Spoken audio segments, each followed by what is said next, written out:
ব্যর্থতার পরে সফলতা আসে। এ যেন রূপকথার এক বিশাল উদাহরণ লিওনেল আন্দ্রেস মেসি। পৃথিবীর অন্যতম সেরা ফুটবলার হওয়ার আগে যদি আপনাকে বলা হয় তুমি অন্যদের মতো নও, তোমার শরীর এই খেলাটার জন্য যথেষ্ট নয়, আপনি কি তখনও স্বপ্নটা ধরে রাখতেন? ছোট্ট মেসির জীবনেও এমন সময় এসেছিল। অনেক বাধা, অনেক কষ্ট, অনেক ব্যর্থতা তাকে থামিয়ে দিতে চেয়েছিল, কিন্তু সেই ব্যর্থতাই তাকে একদিন বানিয়ে দেয় লিওনেল মেসি। আজকে আমরা জানবো ব্যর্থতার পরে সফলতার গল্প। হ্যালো এভরিওয়ান, বরাবরের মতো আমি অনিক আছি আপনাদের সাথে। আমি এই ভিডিওতে 50 জন মেসি ফ্যানদের সাবস্ক্রাইব আর কমেন্ট দেখতে চাই। তো আর কথা না বাড়িয়ে মূল গল্প শুরু করা যাক।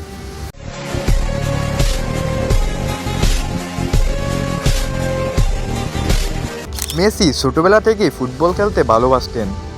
বল পায়ে নিলেই মনে হতো বলটা যেন তার কথা শুনছে।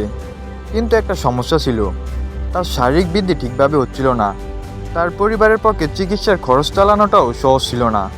অনেকের চোখে তখন মেসি ছিল শুধু একজন ছোটোখাটো ছেলে। কেউ জানতো না এই ছোট ছেলেটার পায়ের মধ্যে লুকিয়ে আছে এক বিশাল প্রতিভা। এক সময় বার্সেলোনা যাওয়ার জন্য মেসিকে সুযোগ দেওয়া হয়, কিন্তু নতুন দেশ, নতুন পরিবেশ, সব কিছুই ছিল কঠিন। তারপরও মেসি থামেননি। প্রতিদিন অনুশীলন করছে, বারবার ব্যর্থ হয়েছেন, কিন্তু প্রতিবারই মাঠে ফিরেছেন। আর যখন তিনি বড় ফুটবলে নিজের জায়গা তৈরি করতে শুরু করলেন, তখনও ব্যর্থতা তাকে ছাড়েনি। জাতীয় দলে হয়ে বড় ট্রফি জেতাতে না পারায় মেসিকে নিয়ে সমালোচনা শুরু হয়। অনেকেই বলেছিল, ক্লাবে মেসি যত বড়ই হোক না কেন, দেশের জন্য সে ব্যর্থ। চাপ এতটাই বেড়ে যায় যে একসময় মেসি আন্তর্জাতিক ফুটবল থেকে অবসর নেওয়ার সিদ্ধান্ত নেয়। ভাবুন, যে মানুষটা কোটি কোটি মানুষের স্বপ্ন, সে মানুষটি তখন নিজের স্বপ্ন নিয়ে প্রশ্ন করেছিলেন। কিন্তু গল্প এখানেই শেষ নয়। মেসি আবারও ফিরে আসেন, আর তারপর তিনি প্রমাণ করলেন ব্যর্থতা মানে শেষ নয়। একদিন যে মেসি দেশের হয়ে ট্রফি জিততে পারছিলেন না, সেই মেসি পরে আর্জেন্টিনাকে বড় ট্রফি জেতাতে সাহায্য করেন। আর 2022 সালে বিশ্বকাপ জয়ের মাধ্যমে তার গল্প যেন পূর্ণতা পায়।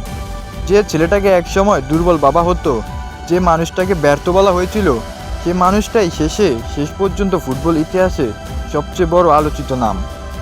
মেসির গল্প আমাদের একটা জিনিস শেখায়, আপনি আজ ব্যর্থ হতে পারেন, মানুষ আজ আপনাকে নিয়ে হাসতে পারে, আপনার স্বপ্ন আজ অবাস্তব মনে হতে পারে, কিন্তু আপনি যদি থেমে না যান, তাহলে আজকের ব্যর্থতাই একদিন আপনাকে সবচেয়ে বড় শক্তি হয়ে দাঁড়াতে সাহায্য করবে। কারণ সফল মানুষ আর ব্যর্থ মানুষের মধ্যে সবচেয়ে বড় পার্থক্য হলো ব্যর্থ হওয়ার পর কে আবার উঠে দাঁড়ায়, এরকম ভাবনা মানুষের মাঝে কাজ করে। আর মেসি, সে বারবার উঠে দাঁড়িয়েছে।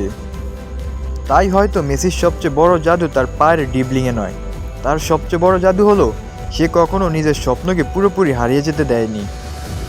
তো বন্ধুরা, ভিডিওটি যদি ভালো লেগে থাকে তাহলে চ্যানেলটি সাবস্ক্রাইব করুন আর কমেন্টে আপনার প্রিয় খেলোয়াড়ের নামটি লিখে যান।